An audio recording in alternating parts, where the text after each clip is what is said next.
ChristiFideles presents the Chesterton-Belloc Debates.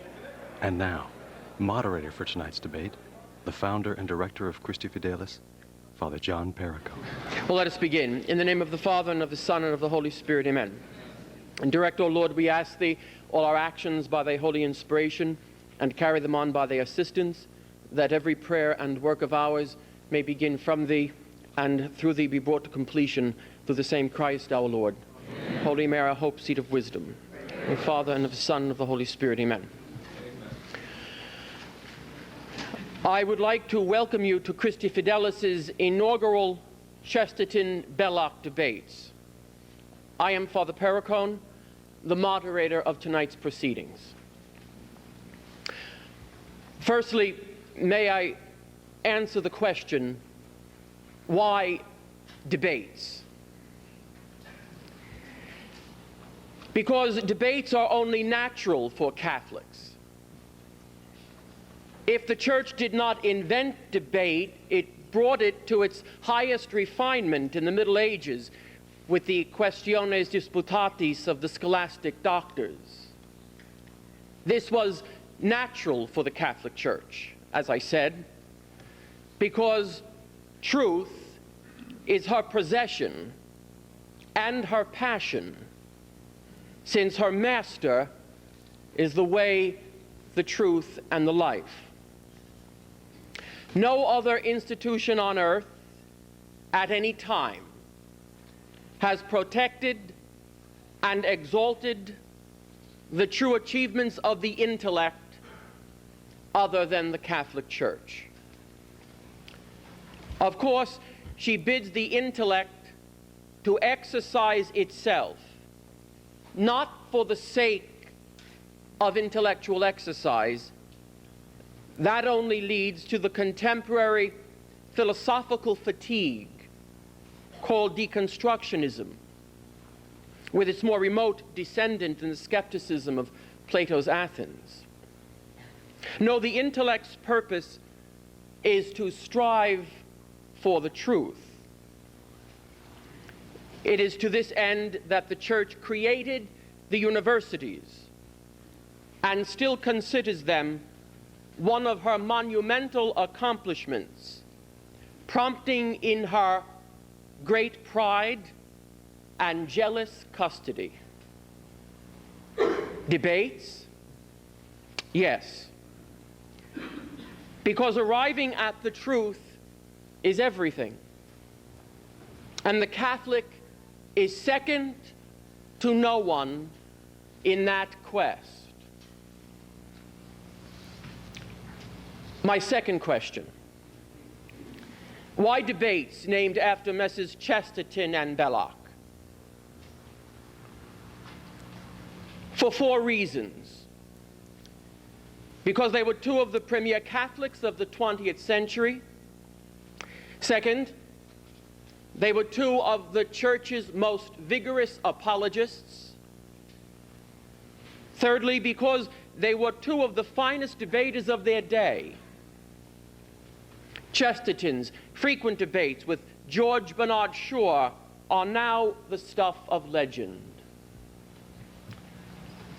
And Belloc, his sidekick, rivaled his friend. Listen to a student of Oxford at hearing Belloc debate as a student for the first time at Oxford Union. As he rose, men started up and began to leave the house. At his first sentence, they paused and looked at him and sat down again. By the end of his third sentence, with a few waves of his powerful hands and a touch of unconscious magnetism and conscious strength, Belloc held his audience breathless.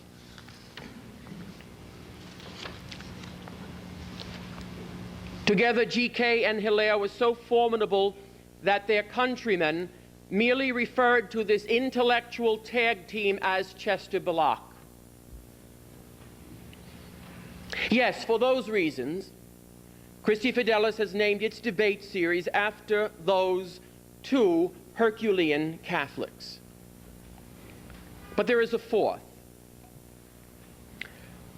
For all their consummate wielding of the English language and formidable oratorical skills, they were probably remembered as well for their civility, wit, and gentlemanly charm. In the tens of thousands of words launched in debate, you could not find one marked by acrimony or animus. This series will strive to imitate their high example as we attempt to let truth shine and great fun reign. The resolution of tonight's debate is the American cultural elite is hostile to religion in general and Catholicism in particular. We remind you that audience reaction is not prohibited.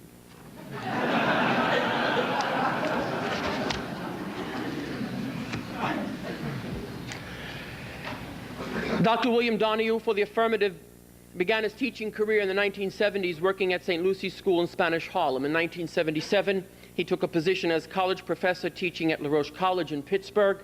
In 1980, Dr. Donohue was awarded his PhD in sociology from New York University. Dr. Donohue is the author of 3 books and many articles. He is currently president and CEO of the Catholic League for Religious and Civil Rights, the nation's largest Catholic civil rights organization.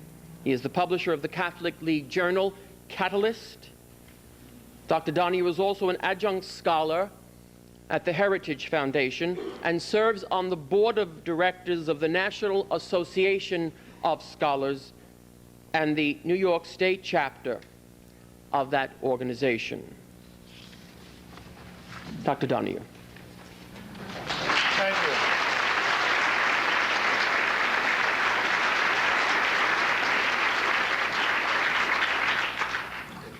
The first thing I want to mention is something that happened not in this country, but to our neighbors in the north in Montreal just recently. Let me read something to you.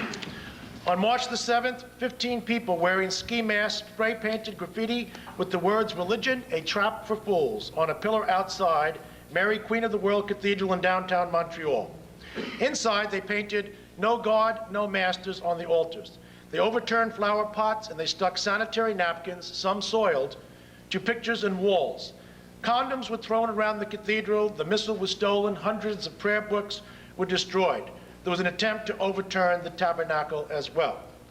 Not one U.S. newspaper reported on this outbreak of fascism in Montreal, though the New York Times did run a story the day before on the controversy in Quebec over whether Pokemon cards should be issued in French. AP ran a story on March the 8th of 1999 on a synagogue that was vandalized in Siberia, but said nothing about the March 7, 2000 desecration of Montreal Church. But AP did address another issue in Montreal the day before. The story was on U.S. files complaint against European unions on jet mufflers. Now, why is it that the media seem to have such little interest in what's going on regarding the feminist fascist that exists in Montreal? It has something to do with the outlook of the media elite themselves. If you take a look at the book by Stanley Rothman, for example, and Robert Lichter in 1980, called The Media Elite, they'll identify for you a certain mindset. When it comes to adultery, for example, the majority of the media elite in this country have no problem with it. When it comes to homosexuality, no problem. 96% in favor of abortion right through term. I can go right down the list, but let me let you know, people, that this study has also been replicated more recently, and in the year 2000, we're going to see the study by Rothman and Amy Black, which pretty much shows the same picture. Basically this, the media elite are fundamentally out of step with the thinking of most Americans. Certainly when it comes to the question of religion, they are way out of step. For example, 94% of American people believe in God, and with the media, the figure is below 50%. 70% of the Americans attend synagogue or church or mosque weekly, but that is not true, certainly with the people in the media lead. It's something like around 5 or 10%. There's been a later work which I'd advise you to take a look at too, Anti-Catholicism in American Culture. The editor is Bob Lockwood, the research director of the Catholic League. He draws on the survey of Robert Lichter, again, one of the top statisticians in the country. And what have they found out? Lichter studied ABC, CBS, NBC, Time, Newsweek, U.S. News and World Report, the New York Times, Washington Post, USA Today. Here's the central finding just published. 90% of the news reports on the Catholic Church are critical of the Catholic Church. 90% are critical of the ecumenical efforts of the Catholic Church. The number one source of controversy, women within the Catholic Church, the role of women. You know, I thought there was something about house rules which people came to expect. In other words, you know, if you don't like a particular religion, you don't have to join it or you can quit. But there seems to be a kind of a voyeuristic interest on the part of some people in the media in looking into my church to manipulate its teachings. We saw this more recently with the Kansas City Star asking Catholic priests about their sex lives. Could you imagine asking imams whether or not you're having sex during the day during Ramadan? Could you imagine them asking rabbis who are Orthodox what kind of practices they're engaged in? I don't think you'd find that. For that matter, the New York Times, which has a particular fixation with my church and how it runs its internal affairs, when it comes to its own problems, reacts very differently. For example, on November the 29th, the New York Times summarily fired about 30 people. Why did they do that? They said they were engaged in certain email violations. They have every right to do that. When reporters asked the New York Times, could you explain why these people were fired, the woman answered, this is an internal matter. Well, you know what? We have internal matters too, and it's none of the business of the media to be prying in here. Other media which are particularly offensive, in terms of weeklies, I would say, at least from my reading of it, Time magazine. Clearly, we have our file on them much worse than anything Newsweek or U.S. News and World Report. In terms of pseudo-intellectual journals, I would say probably the greatest offense in the country would be The Nation magazine. Now, you may know something about that, Christopher, because your magazine has been beating up on the Catholic Church for a long time, with the kind of effect, of course, that you'd like. One of the earlier bigots was Paul Blanchard back after World War II, writing that incredible anti-Catholic screed. Know that you've read it a few times. Hope you prepared your notes for it tonight. And you have now, of course, continued in that tradition, even been accused of The Nation magazine of being an anti-Catholic bigot yourself. You can defend yourself later. In terms of the tabloids, I would say there's a three-way tie between the Enquirer, Star, and Vanity Fair. That's what I would say as probably the greatest offenders in terms of anti-Catholic bigotry. Now, 60 Minutes in terms of television, in terms of the magazine shows, is probably one of the most offensive. You saw that show on Sunday with John Cornwell. He is from England. He's from England. We're getting some strange things exported to this country. John Cornwell is a phony. He's a journalist, he's not a scholar. He has lied to everybody, and including to Ed Bradley, about the fact that he had unprecedented access to the archives. He didn't have unprecedented access. They've been around for a long time, and lots of people have had access to the archives. And as a matter of fact, he didn't go on for months beyond end. He, in fact, spent less than 3 weeks, sometimes never showed up at all, and sometimes for a short period of time. This is a man who's been able to get away with it so far. You check out the New York Times a week from tomorrow on the op-ed page to see how far 60 Minutes gets away with it again. Go on with him sometime. In terms of the morning shows, I'd say the early show with that pompous fool, Bryant Gumbel, is probably the leading example of somebody who likes to take shots at the Catholic Church. Hollywood, well, we have our own production company. I mean, you can't say that about the Jews or the Hindus, but we have, of course, Miramax. Barb and Harvey Weinstein like to give money to Al Gore and Hillary Clinton. They gave us the movie Priest. Now, could you imagine a movie called Rabbis? 5 depraved rabbis, all degenerates, and their degeneracy is a function of their rabbinicate. Now, well, you're not going to see it. What about the movie Dogma, also coming out from Miramax? You're not going to see a movie about Kaddish. You're not going to see a movie where they're going to use toilet humor with the Jews. That's because Jews have done a better job than Catholics have in fighting back. Catholics are a little slow to react. Now, with regard to a real thesis I want to run with you tonight, and we'll see if you can run with me, Christopher. The public sector That's what I want to talk about. The public sector actually subsidizes anti-Catholicism in this country. Take, for example, foundations, tax-exempt institutions. You wouldn't have the Rockefeller Foundation subsidizing Jews for Jesus, but you have the Ford Foundation subsidizing Catholics for a free choice. A phony of an organization was condemned by the Catholic Church in 1993. Francis Kissling is an amazing creature who refuses to debate me. That's where you're getting that. The nonprofits, you have Sisters of Perpetual Indulgence. These fools are dressed like nuns, and then they get a tax-exempt status. People say, well, they give money to charities. How about a bunch of white boys setting up the Al Jolson Society with a little black paint on their face, doing a little tap dance and saying, well, we give to charities. Would they get a 501c3 status? I don't think so. In terms of the public theaters, Manhattan Theater Club gives us Corpus Christi, incredible play. The museums, the Brooklyn Museum of Art, sensation. If you haven't heard about it, I don't know where you live, but let's listen to the reaction here. Boxes of maggots, decomposing cow's heads, bisected pig in formaldehyde, a 13-foot portrait of Myra Hindley, and the Holy Virgin Mary by Chris Offaly. Now, what did we get out of this? Where did this come from? Well, it came from England. Now, there are two things about England that I know that we've had to put up with. One of them is Christopher Hitchens, and the other is elephant dung. So, which you would not. Now, let me tell you something. You may need this, too. After listening to him, I brought along some of my vomit bags. We used that. No, we used that very successfully in the Brooklyn Museum of Art, because they told us that if you looked at this at the Holy Virgin Mary, that you may puke, and we took them at their word. We want to facilitate the process, so if anybody feels the need to puke, there you have it. Now, you also have a problem with the state schools in this country. Penn State, for example, a few years ago, the feminist fascists there decided to take a vagina, made a vagina with human hair, and then put our Blessed Mother inside of it to show how much they care about us.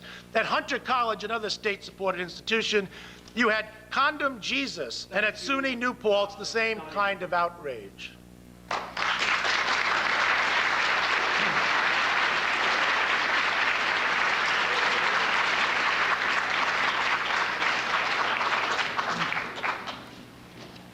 Mr. Christopher Hitchens, for the negative, was born in 1949 in Portsmouth, England, and received a degree in philosophy, politics, and economics from Balliol College in Oxford in 1970. Mr. Hitchens writes a bi-weekly column, Minority Report, for The Nation magazine. He is also contributing editor to Vanity Fair and to such other publications as the London Review of Books, Harper's, the New Left Review, the New York Review of Books, and the Times Literary Supplement. On television every now and then, Mr. Hitchens will appear on C-SPAN's Washington Journal, among other shows such as Larry King Live, Meet the Press with Tim Russett, and Hardball with Chris Matthews. Mr. Hitchens has been a visiting professor at the University of California at Berkeley, the University of Pittsburgh, and the New School for Social Research. Mr. Hitchens has authored 8 books. His most recent are the now famous invective against Mother Teresa entitled The Missionary Position, Mother Teresa in Theory and Practice, and in the last year, his book on the current president, No One Left to Lie to, The Triangulations of William Jefferson Clinton. Of course, this work won him the ire of some of his Beltway fellow travelers, but won him kudos among folks like us.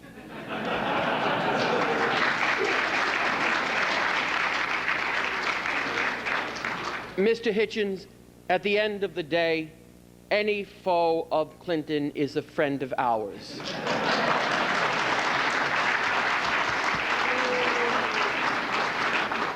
Mr. Hitchens.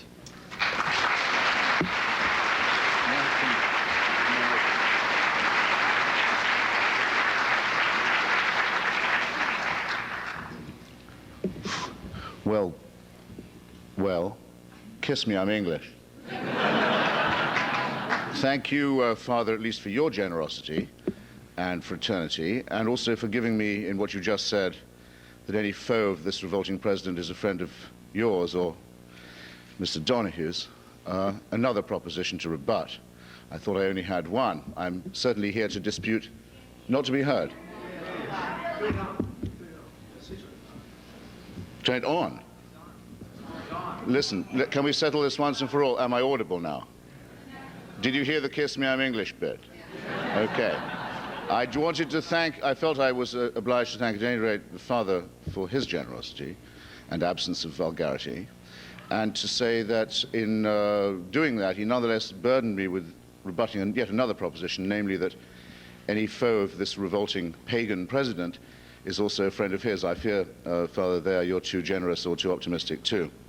I'm in the fortunate position, though, in rebutting this motion, in believing both that it is not true that the American intellectual and cultural elite is biased against religion, let alone against Holy Mother Church, but in wishing and hoping that it were true.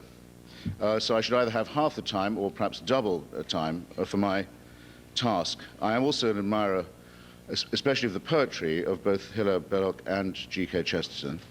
Of Catholic writers, my favorite is Evelyn Waugh. Of atheist writers, my favorite is P.G. Wodehouse, of whom Evelyn Waugh was a great fan. And Mr. Wodehouse once, in trying to summon the image of a very loud and deafening noise, said of the person in his short story that to his disordered ears there came a sound as if the figure of Mr. G.K. Chesterton had just fallen onto a sheet of tin. Now, I think it's important for me anyway to be able to say that I don't have to begin, as I would have if I was speaking for the church, with any apologies.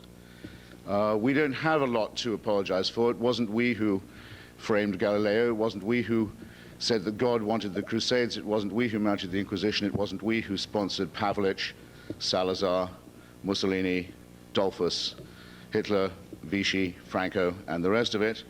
And it wasn't we who preached the Easter sermons saying who was responsible for the death of a mythical figure and creating ludicrous pain to real people in the real world. We don't have to begin by proving that our institutions and our beliefs are human, as all human institutions are, that we are only mammals, as His Holiness the Pope is only a mammal. We don't make a mystery where none exists. We say that we face the heavens and we find them empty, and that some of us, at any rate, are not alarmed to find this emptiness, and would be more alarmed to find the heavens full of permanent supervision and invigilation, and that an ethical life may be led by someone with no supernatural means of support, without the fear, if it is a fear, or the hope, if it is a hope, of celestial invigilation. America is actually the country to which people came in the most of a hurry to try and find if that life could really be lived as a society. Some of them came to practice their religion freely. Many came to escape from persecution by other religions. Some came to be free from religion altogether. And that's why the Constitution is godless and doesn't mention the word, though it was not written by atheists. It was written by democratic theists and secularists. And that's why the meeting at Philadelphia, which decided these matters and decides them still for us, was a godless one, if not an atheist one. And that's why I think modern America should be a lot more anti-religious than it is, should pay less respect, make much less reverence to religion than its mass media, to which I'm coming, presently do. Read one page of Stephen Hawking about the event horizon, about the possibility that we will soon know not where the universe originated, but where it is tended, and the event horizon to which we may all be headed. There is more to inspire awe in one page of Stephen Hawking than in any of the fantasies of Tertullian, imagining that he could go to the window of heaven when he was promoted there and look down for his consolation on the torments of the damned.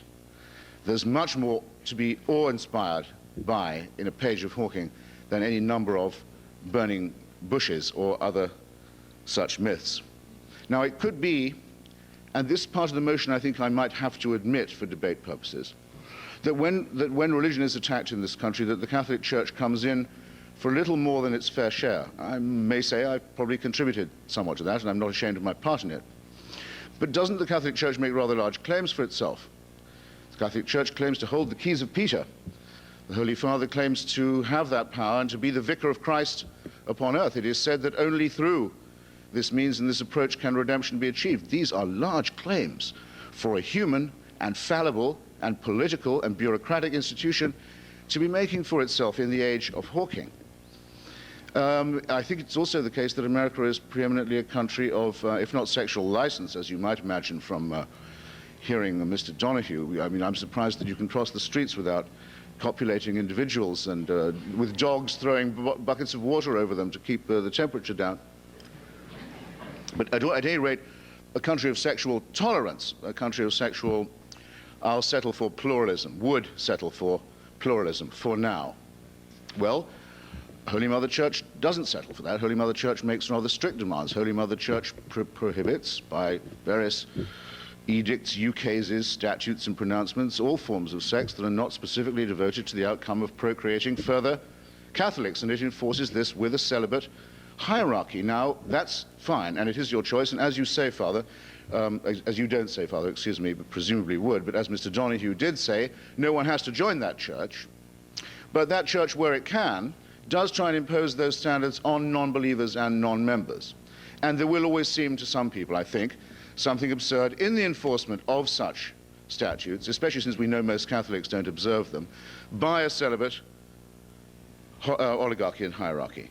And isn't it said, and should it not be believed, or at least affirmed, or at any rate not repudiated, that you should expect to suffer for this? That you should expect to be reviled?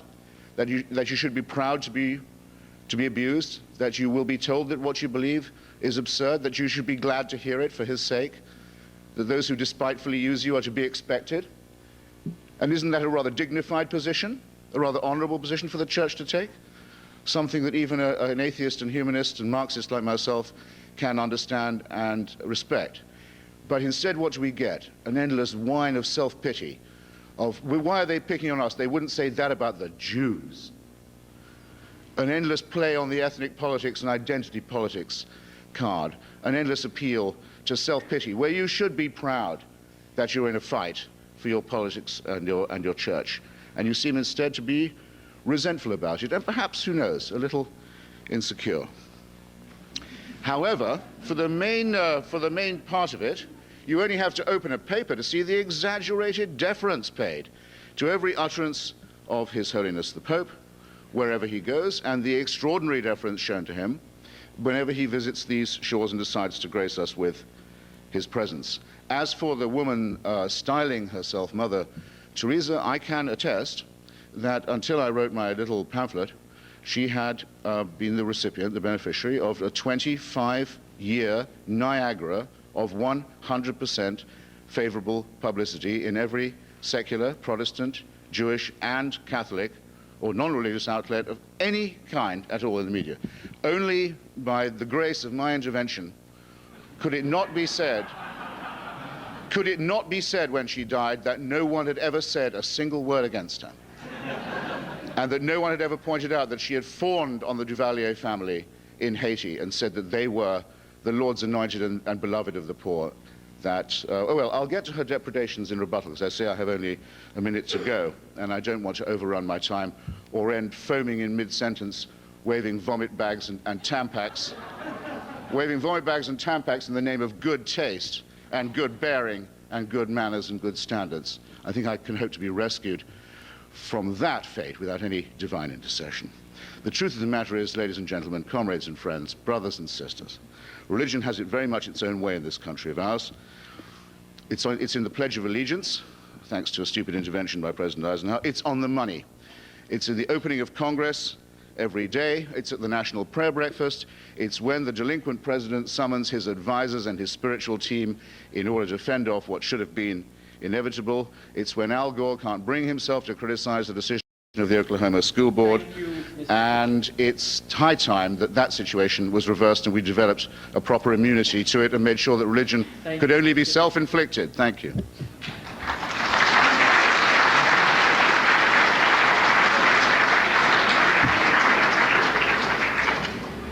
Dr. Donohue will now question Mr. Hitchens for 4 minutes.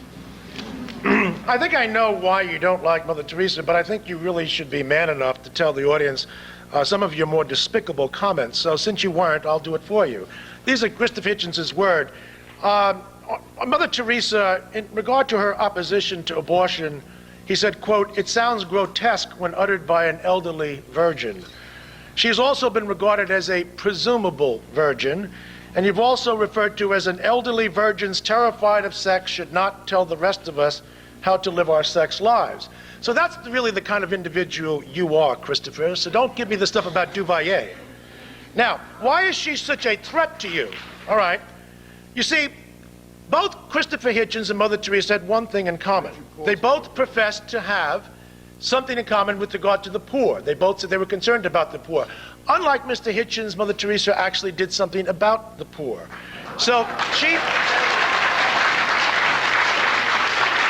Well, what's bothering him is that here's a woman engaged in private philanthropy, grounded in her Catholic tradition, and you, sir, you want state socialism. That is why she terrifies you, and she continues to terrify you. You want coercion, and Mother Teresa, of course, chose altruism.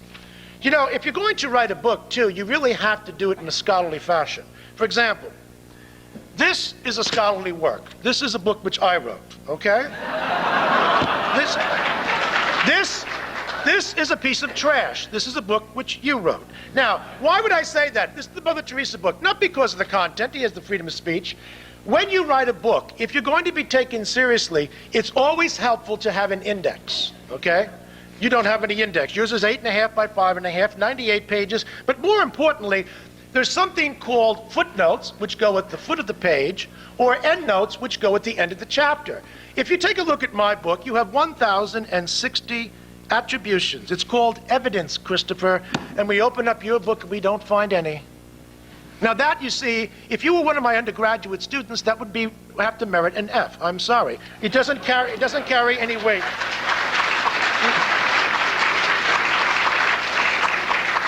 You know, the reason why you really don't like Mother Teresa, you say she takes from the rich in your book, and she gives from the poor. Well, who the hell did you expect her to take it from? The poor? I mean, what kind of a mentality is this, you know? She visits dictatorships, so does the Red Cross. And what do you have against dictatorships anyhow, sir? You've been in love with the Marxists all over Latin America.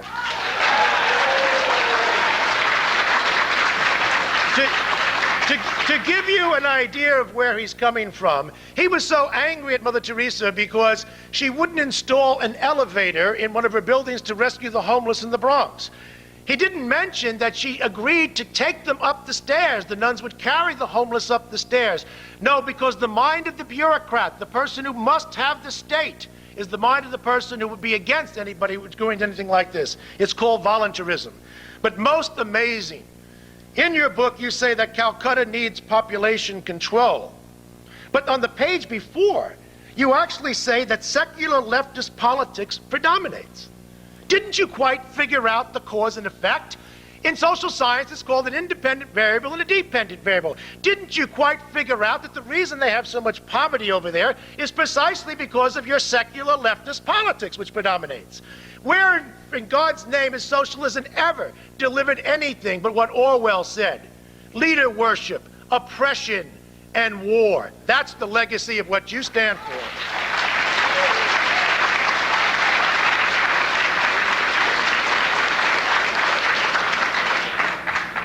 Thank you, Dr. Donohue. And Mr. Hitchens will now question Dr. Donohue for 4 minutes. Oh, I see. I didn't want it to be... I thought that was a question. Can questions take that form? If questions can take that form, I can question Mr. Donohue for longer than 4 minutes, believe you me. I think I'm obliged, am I not, to reply to what was just said of me? Yes, you are. It would be unmanly, to borrow a term from Dr. Donohue, not to do so. Well, it's hardly to convict me of skulking to say you don't have the nerve to say what you then quote from my own book as having said. So that's my first point. I mean, I suppose I do hide behind my own publication and my own byline. If I didn't quote myself, I at least didn't repeat your error, sir, of solipsism.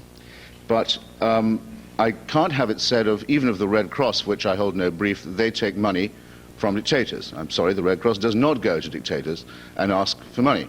What Mother Teresa in fact did was to go to Haiti during the rule of the Duvalier family, to take money from the Duvaliers, which the Duvaliers had stolen from the poor. You will remember. You will remember that the life of the poor in Haiti was notoriously hard. And to make a speech in which she said that the Duvalier family was loved by the poor in Haiti, and that as far as she could see, the poor in Haiti loved them back. Now that's what she actually did and what she actually said. And you can square that as you will with her claim to be a saint. I don't trespass on sainthood questions. It's none of my affair. But those are the facts. Again, with Charles Keating of the Lincoln Savings and Loan, who had fleeced the poor of California through a Ponzi scheme. She took a large sum of money from him and a private plane, and the use of a private plane, and when asked by the court in California to return the stolen money, said no, or rather didn't reply, having interceded in the court to say that Mr. Charles Keating was a good man and a friend of the poor. Again, these are the facts. Now, it was not said by Mother Teresa. I'll say this much for her. She didn't say, but some of her apologists did say, well, Jesus of Nazareth knocked around with some pretty bad characters too. Sinners, publicans, tax collectors, that sort of type. Whores as well. No one accuses Mother Teresa of knocking around with that kind of type, and as far as I know, she never did. But he wasn't, if he was a real person, he wasn't shaking them down for their money. So the analogy, even if I accept the grammar or morality of it, would not hold. Mother Teresa took stolen money from the rich, money they had stolen from the poor, and she spent it on, well, we don't actually know what, because there was no audit. But we know it wasn't on hospices and on healthcare and feeding people in Calcutta, because that remained consistent. Her outfit was as poor when she finished as when she started. What we think is it went to the 300 convents she claimed to have built around the world. In other words, it went to an order that will bear her name, and to the greater glory of Mother Teresa. Well, that's fine, also, and not my business, but it's not the impression under which the money was given to her, is it? And finally, she was not a friend of the poor, but a friend of poverty. It's a very important distinction. Everybody knows that there is one way, and only one way, by which poverty can be cured. It involves the empowerment, as to use I'm sorry for the fashionable catchphrase, but there's no better word for it, the empowerment of women. Go to a village in Bolivia and Bangladesh, anywhere you like, any wooden spoon country you choose. Give women some power and education where their reproduction and reproductive rate is concerned, and come back a year or two later, and you will see the floor has moved up a little bit away from the swamp of ignorance and filth and superstition and infant mortality and disease.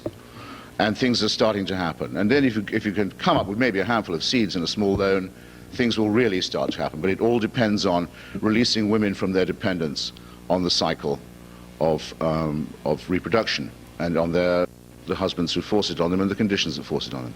Mother Teresa spent her entire life in the Third World opposing any vestige of the only policy that can possibly work. She deserves to be called a friend of poverty. And she preached to the poor that their poverty was to be loved and thought of as a gift from God, that their sufferings were a gift. And she preached to women that in Ireland, for example, one of the last acts of her life, to go to Ireland to campaign against the constitutional ban on divorce that's since been lifted by an all-party agreement. She campaigned solidly in the no referendum to say, no, a woman in Ireland who's married to a drunken alcoholic, a child abuser and wife beater may never hope to be divorced and remarried. And the Constitution of Ireland will tell this to Protestants too, because the Constitution was then applied to the whole of Ireland, and thus making peace between the two communities entirely impossible. And then in her interview with the Ladies' Home Journal said about her friend and fellow campaigner, Princess Diana, the spoiled narcissist princess of all time, that it was great that she'd got divorced because her marriage was so unhappy. This is, I'm sorry, ladies and gentlemen, a return to the time of the sale of indulgences and the most disgraceful days of your church. Thank you, Mr. Hitchens. You take her, not me.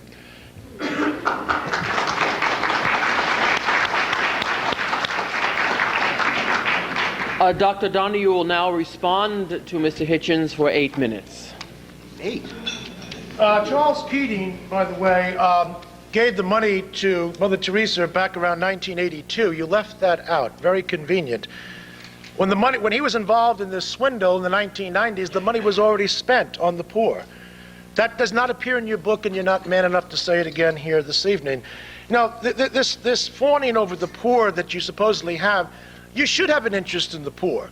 It kind of reminds me of people who said that, when Jimmy Carter was a good president because he kept, after he left the presidency, he kept making houses for the poor. And my response to that was, and the same response I have to you, well, hell, he ought to. He helped make enough of them poor in the first place. Why shouldn't he build some houses for them? I mean, after all, it is the philosophy of The Nation magazine, is yours is a Marxism. It is the most failed philosophy in all of history. You've been on the wrong side of history.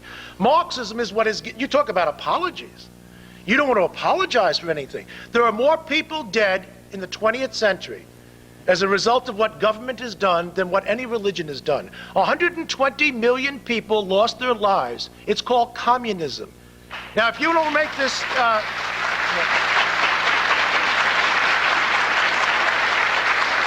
Christopher, you want to make the argument that somehow there's a distinction here, that you as a Marxist, as an intellectual, are somehow distant from the behavioral consequences of your philosophy. Well, it won't work. Remember what Solzhenitsyn said about Stalinism and Marxism? He said, Stalin didn't pervert Marxism, it perfected it. And that's exactly what happens. You cannot have a socialist regime without the kind of poverty which then people must, like Mother Teresa, have to rescue the people from. What you are doing is sponsoring an ideology which ultimately leads to the kind of oppression that you supposedly abhor. Now, you say that, that you're an atheist as such. Well, I hope that you will leave this hall tonight and explain to us then why you believe in the ape story. I mean, it's very important for me to know, for example, as I understand it, the way you believe it, is that once upon a time, there were apes up in a tree. And then the apes fell off the tree. They fell on all fours. And after millions of years, they stood up. And they lost most of their hair. And then, voila, there we were.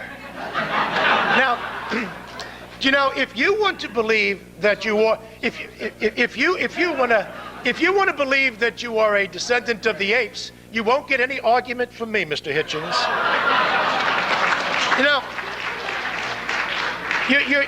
Your little lecture about woman is rather misplaced, too. It's the people who practice sexual libertine philosophy are the ones who are dead. Did you ever figure out that, for example, in 1989, when the gay thugs ran into St. Patrick's Cathedral, and they trashed the cathedral and spit the Eucharist on the floor, they had a kind of reunion here in December. There's almost none of them showed up. That's because they're dead. Now, why are people dead from sex?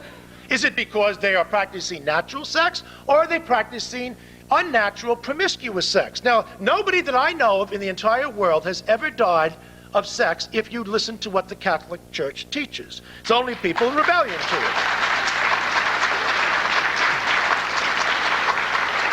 If you go throughout history, you'll see a whole long list of people, from the Marquis de Sade to Kinsey.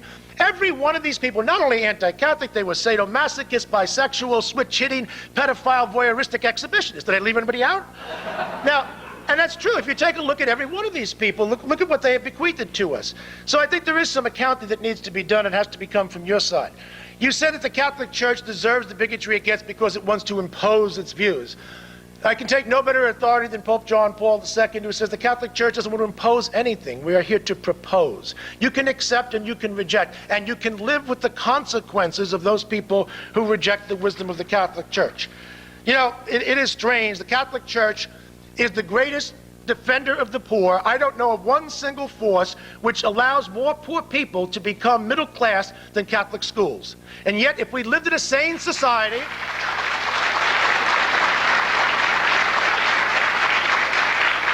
If we lived in a sane society, we would close down the Department of Education and give every single dime to the Catholic Church to defend the poor. That's what we would do. But the government is too busy watching Catholic priests on Sunday. Are they talking about abortions?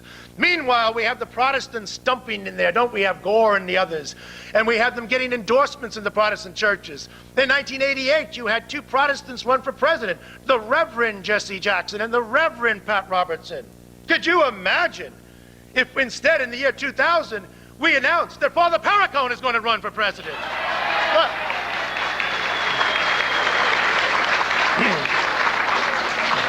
Oh, I'd like to give them Father Eichner out in Kellenberg. That's what I'd like to give them.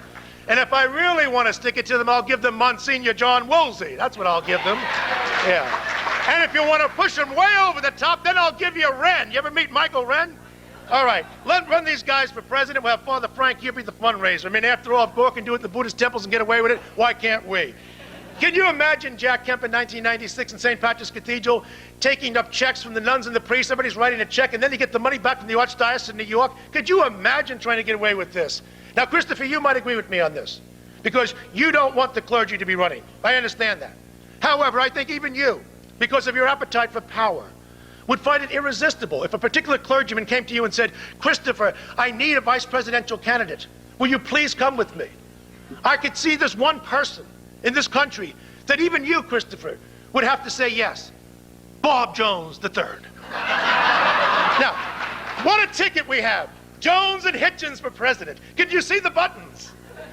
Now, you could actually bring in your friend Ian Paisley, another guy from the other side of the country. I mean, Ian Paisley has a lot in common. He's not only a fellow Brit with him, but he's also a guy who got an honorary degree from Bob Jones University. So you'd have some fun with that. I'm sure you would. Yeah.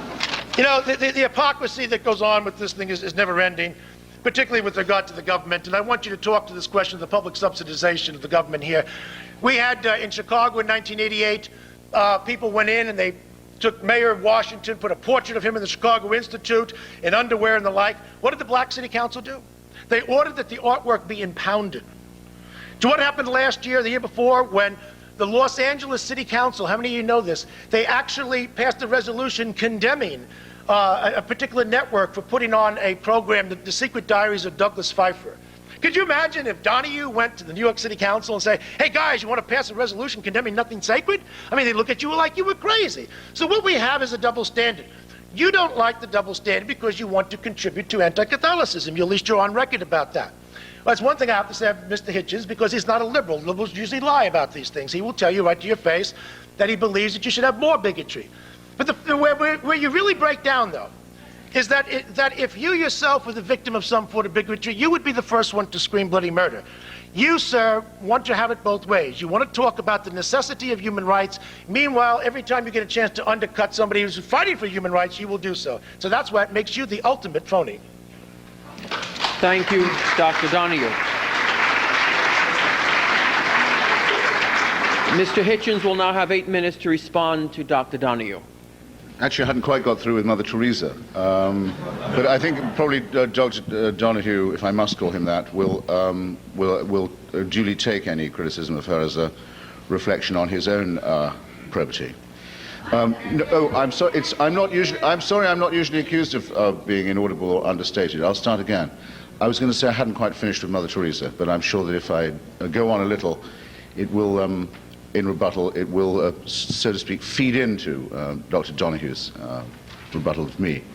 Let's put a case where I think that the Church has a claim to a certain moral grandeur. The Catholic Church, the Roman Catholic Church, because many churches claim to be Catholic, the Roman Catholic Church takes the view that there can be no trifling with the life of the unborn, and that the concept unborn child is not a propaganda concept, but a meaningful one, a real one, a true one, and that deserves protection and tenderness. As it happens, I agree with this view for materialist reasons. It seems to me obvious from the discoveries of biology and embryology that the concept unborn child is a real one. It's not just a dialectical explanation.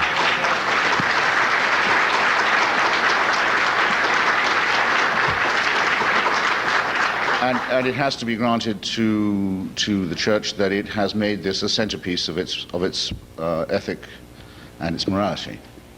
But just as I'm not, say, a pacifist, and I can certainly imagine circumstances in which human life can be taken, I don't think that there are non-fundamentalist positions on abortion. For example, one of them is that the IUD, the intrauterine contraceptive device, is in fact a murder weapon, an abortifacient murder weapon. I consider that to be an extreme view, I must say. I think there is the possibility of common ground to be found on this if such extreme positions are dropped. I also do not believe, and cannot really believe that anybody does believe, that what is sometimes called artificial contraception, in other words, medical or chemical contraception, is the moral equivalent of abortion, and thus that really all forms of contraception are murder also. So you have my reservations as well. Now take the position of Mother Teresa. She's given the Nobel Prize for Peace. She's never done anything for peace, never claimed to do anything for peace, and actually never said anything about it either, but she accepts the award. Another occasion, by the way, where I'd like to know where the money went, but never mind, you can't just take the money at Stockholm. You have to make a speech. And it has to be about peace. And I have the speech, and Mother Teresa in that speech says, well, the greatest threat to world peace is abortion. Now, this is not a sensible view. It's an extreme view. It's a fanatical view. It's a fundamentalist and zealot view. One of the great achievements of your church used to be that it knew how to keep zealots and fanatics under control, that it was indeed a means of pacifying and disciplining that kind of force in society. But I'm afraid to say that with a great deal of secular and Protestant and Jewish help, this mad Catholic fundamentalist escaped and became a role model for the American media and for everyone in it, secular, Jewish, or Christian. And then, having witnessed this absurd rhodomontade, the effective secular canonization of this woman who, as I say, was a friend of poverty, was a friend of dictatorship, was a friend of ignorance and superstition and fanaticism, and to see her adopted by the entire secular media and welcomed by all, I have to come here and explain why everyone's pounding on the Catholic Church. It's preposterous. There's no sense of proportion in this way of arguing. I'm sorry, Doctor, or I must say in the way you argue it. I'll accept as a joke what you said about Darwinism, and I'm sure you hope that everyone else was hoping, vulgarly though it was phrased, that it would be accepted in that way too. I don't think I can quite let go the idea that no one would be in any physical danger if they followed only the sexual precepts of the Church, and you'll have to forgive me here.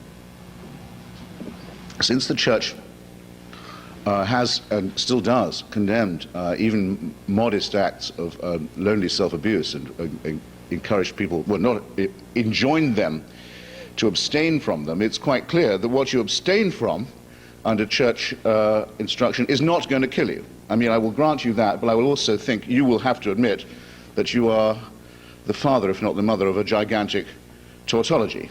Teaching of that kind, teaching about abstention, clearly cannot lead to death from sex. But to say that AIDS is death from sex is, I think, to commit an obscenity. I'm sorry to have to say that the brothers and sisters of our society who have succumbed to that appalling disease did not die of sex or of their sexuality. And remember, homosexuality is not just a form of sex, it's a form of love. They died. That's interesting. I wondered what kind of a growl I might get there. Well, I'll repeat it then. Homosexuals practice not just a form of sex, but a form of love. If you can't live with it, I think you're the poorer. However, what they died of was a filthy virus which can and will be cured. And the clear implication of what Dr. Donohue said was that it was some kind of judgment on their sexual preference. I'm sorry I can't sit here, rather stand here, and take that. I'll give you an example which you, again, might think was extreme, but it's not. During the Reagan administration, there was a search for blood to do experiments to find out what's happening with AIDS. The search was to find blood that had no sexual transmitted disease contamination in it. In other words, the blood of people who'd never had any kind of disease. And I don't think you'll find, actually, that in the countries where Holy Mother Church rules, and where, by the way, it does make rules for non-believers on the accessibility and availability of contraception, where it can, and divorce, in Spain, in Italy, in Ireland. It's been tried many times, it's been defeated, but you've no right to say that the Church has not tried to legislate for non-believers. No right at all, that's a flat lie. And in many of these countries, syphilis and gonorrhea is not unknown, even among believers. I hate to break it to you, but to those of you who've been in confessionals probably know it already. So the search was on in America. Who has the cleanest blood? Who has the blood that is freest of all venereal trace for these experiments? The Department of Health went out to look for it. Well, there are two groups. One is nuns. I don't make nun jokes. Never have. Resent the accusation that I do. One is nuns, the other is female homosexuals. Lesbians, as some of people, I think, like to call them, especially people who are slightly too interested in this subject, as I suspect Dr. Donohue of being. Well, there was a lesbian organization in San Francisco called Blood Sister, which agreed to give blood. It's pure, uncontaminated blood for this experiment, and a member of the Reagan administration, a junior member of it, went to a dinner to honor this group because If you remember, AIDS was left to voluntary initiative. It wasn't a national health question or anything socialist or totalitarian like that. It was to be left up to volunteers, this plague.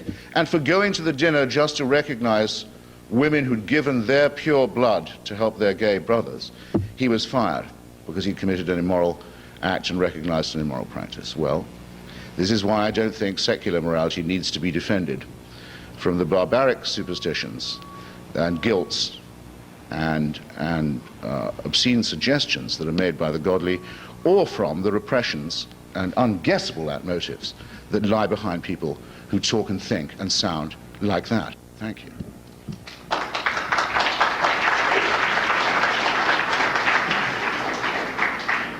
Dr. Donohue will now have 6 minutes for his closing statement. You don't write jokes about nuns, you just write vicious things about them as you did about her virginity before. So that's right, you're in a different category. You know, the reason is that abortion is the greatest threat to world peace. I mean, if you understand who the most defenseless segment of the population is, Christopher, then you wouldn't have to have me try to explain it to you. If a woman can kill her child, she can kill anyone. And if men put up with it, and if men encourage it, who's next? You don't quite seem to get that, but that's for another day. The reason why Mother Teresa is loved by the media, and they don't particularly care for people who are socialist, is precisely because they recognize in her, as they recognize in the Holy Father, we're dealing with somebody very, very special. We're dealing with holy people, a concept which is obviously foreign to you. We have a situation with regard to the AIDS thing that I find is absolutely amazing. Did you think that you can win this argument? Did you think a little bug came along and bit these people in the behind, and that's why they wound up with AIDS? I mean, the time has come to really talk the truth here. If you drink too much, you will get cirrhosis of the liver. If you smoke too much, you will get lung cancer. And if you practice promiscuous sex, you will wind up with some type of VD. That's because the body cannot take that kind of punishment. There's something called the natural law. There's something called the natural order. You don't want to hear it, but it happens to be true. You know, I was on with Larry King myself, and they said, well, they're talking about AIDS. I said, well, I'm not going to get it, not unless I get one of these transfusions. And you know the reason why I'm not going to get it is because I don't sleep around, I don't practice anal sex, and I don't take drugs. So I'm not going to get it. Now, I feel sorry for people who get it, but you know what? There are people who are out there who know exactly what they're doing. If you had a group in Washington, D.C., which said, smokers of the world, unite. You get all the tobacco people in Washington demanding that we have more research for lung cancer and saying, you have no right to tell me to do what I want with my own body. I have every right to smoke cigarettes, but I demand that you find a cure for my malady. We'd look at them as if they were mad. But yet we find this with the gay population and with the straights who are also getting the results of what they do. Now, you and your secular morality, you know, there is something called the 10 Commandments. They're not recommendations, and that's because it speaks to human appetites. Thou shalt not, Christopher. It's written, the understanding here is that human nature on its own might in fact indulge in the passions and the appetites which lead to this kind of behavior. You know, the Catholic Church is hated. You know why? Because the Catholic Church speaks the truth. The Catholic Church talks about absolutes in a world of relativism. The Catholic Church knows what freedom is. The freedom is the right to do what you ought to do. In a culture where it says freedom is the right to do whatever we want to do. But no, you would rather be in bed with the deconstructionists. And so we found out what they think, don't we? That there is no such thing as truth. That's why people like DeMann can go on teach at Yale University after collaborating with the Nazis. It's only a natural fit if you could only figure it out. Foucault, another one of your masters out of France, sadomasochist who wound up with AIDS and then intentionally spread it to people here. And of course, he got a job at the New School for Social Research, obviously where he would belong. So no, you've got to take a look at the consequences. You cannot just say we have an ideology here which means good and then take a look at the consequences as divorced from it. And that's exactly the kind of problem that I think that we have with you. In any event, listen, we've got some very good news here with the Catholic League. Despite your appetite to have us lose, we are winning. And I think that's the driving thing that's driving people mad. Not only you, Hitchens, but a lot of people in this country. If you take a look at the victories the Catholic League has had, it's astounding, isn't it? Take a look, for example, what happened tonight, if you got the news. I got a chance to be on with Peter Jennings here just about an hour or so ago. We've been fighting the Republicans and the bigots in the evangelical Protestant community who are out there to try and sunder a priest from getting the job as house chaplain.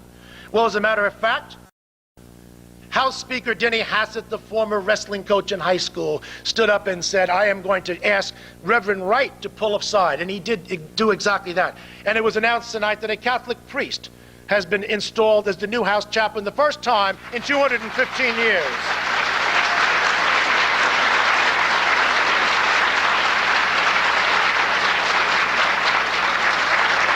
Father Daniel Coughlin, he's a vicar of priest out of the Archdiocese of Chicago. You know, we also broke every record in television history with the Nothing Sacred boycott that we conducted.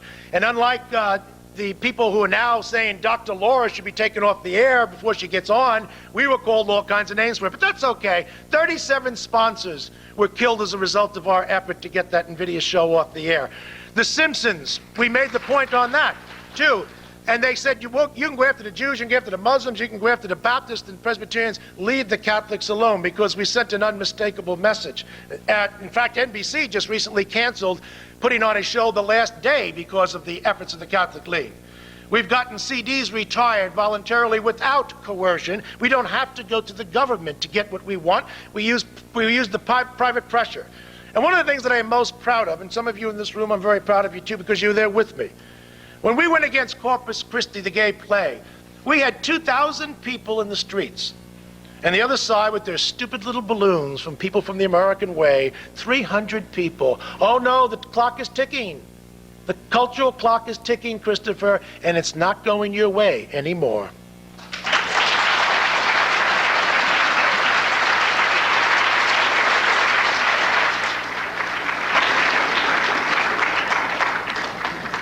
Mr. Hitchens, you will have 6 minutes for your closing statement. Thank you, Father. Well, if I understood Dr. Donohue correctly just a moment ago, he seems to have come over to my side of at least the formal part of the motion this evening, since it is my contention that religion is unusually privileged in this country by the cultural elite and the political and the intellectual and academic elite too. Now we read of a string of new triumphs, including I think a bad time for Bart Simpson and some kind of papist in the well of the house. I mean, isn't this all going your way? Next you know, they'll have Under God on the Money and in the Pledge of Allegiance. I rest my case. It's always seemed to me quite preposterous to hear this self-pity from Roman Catholics about what actually is a church pretty much triumphant, not to say militant.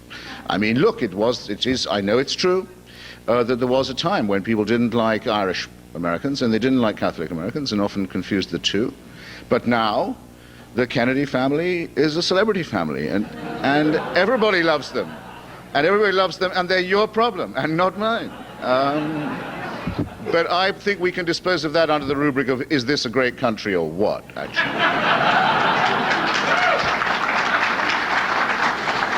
Now, rather than reply to the extremely cheap suggestions made about, I mean, you can probably tell from something about me that I wasn't born here either, but was born in an island next to Ireland, a neighboring island. It was mentioned a couple of times. Rather than reply to the rather cheap assertions that were made about that, I'll reply to them in someone else's behalf, namely my friend John Cornwell, who was mentioned earlier, and I feel it's my turn to defend him since he's not here. John Cornwell is as unlike me as an Englishman as it's possible to get. He was at Ampleforth School, which is the sort of, I don't know what you'd call it here, the Loyola of English public schools. He takes his church and his adherents, he's a communicant and devout member of the Roman Catholic Church, and takes his adherents to it, took it so nearly to the, he only just avoided, and it wasn't by my pleading with him either, taking the vows that would have made him a priest. It is also true, and I'll restate it because it was denied, and denied in a confusing manner, that he was allowed tremendous access to the Vatican archives, and it's true because he had, on his previous visit to those archives, which had been open to him before, written a very stern and rather brilliant book in defense of insinuations made against the Church and against the polity in Rome that it had murdered the previous Pope. You may remember there was that outbreak of surreptitious reporting at one point. John Cornwell put all that to rest with the help of the archives. That's why he was trusted to do what he did about Pope Pius, and that's why what he has found is so annihilating, and why it's so dishonest not to pretend that this is a crisis for those who believe that the Pope is or was or could be the Vicar of Christ on earth. Because here's what this Vicar of Christ did do, and I'll mention only a couple of the things. But this Vicar of Christ did tell Heinrich Brüning, the leader of the Catholic Center Party in Germany, to dissolve his party, to give up having a Catholic Center Party, and to join and vote for the accession of the National Socialists and of Hitler specifically as Chancellor. This Vicar of Christ on earth also did make it a mandate that every German bishop celebrate Hitler's birthday every year from the pulpit. It is a tremendous testimony, it seems to me, to the unease with which the cultural elite approaches church matters, that to this day, I haven't read a review of this book or a discussion of its incredible findings. You have not lived, ladies and gentlemen, if you believe in the dialectical principles that the good father was kind enough to reiterate to us in his opening. You have not submitted yourself to a dialectical test as Catholics, and I gather there are some of you here. If you have not exposed yourself to John Cornwell's book, I'm closing on my time. The big difference between us is this. It's nothing to do with the particular depredations of Rome. It's certainly nothing to do with the particular depredations of Bob Jones University. And like I should perhaps say for myself, and as I could also say for John Cornwell, that he and I have both opposed very strongly British policy towards partitioned Ireland, which involved writing anti-Catholic laws into the statute books. We've both opposed the laws in Britain that say that, for example, no member of the royal family can legally marry a Roman Catholic. And we both opposed the Guy Fawkes celebration, which celebrates the lynching of a Catholic, and so on, and the strain of vulgar sectarianism that is and remains in British imperial life. And I've written myself, I was actually the first to write about the connection between Ian Paisley's thuggish, murderous sectarianism and the Bob Jones University's down-home racist version of it. So it was particularly nasty, but since Mr. Donohue, I do know, reads my stuff, I don't know why, but I know he does, for him to give you the opposite or a contrasting impression. But the difference is this, and it's a major difference. I do not believe that I was created, and I don't believe I was created sick and then commanded to be well. I just choose not to believe it. I don't think it's a plausible proposition. I don't think that it's plausible to say that you hate the sin and love the sinner when you talk like Mr. Donohue does about homosexuals. And I think it's casuistry anyway, because who really goes around saying, I don't like rape, but I love those rapists? I think the religion gets a free pass in making moral casuistry of this kind. I think it is possible. I may not be the best example of it, and I did flicker a bit with enthusiasm when the alcohol and tobacco lobbies were mentioned a moment ago. If you'd thrown in firearms, you'd have had me altogether. I may not be the best example for it, but it is possible and probably necessary that people lead ethical and moral lives without claiming the solipsism of divine protection. Thank you. Thank you, Mr. Hitchens.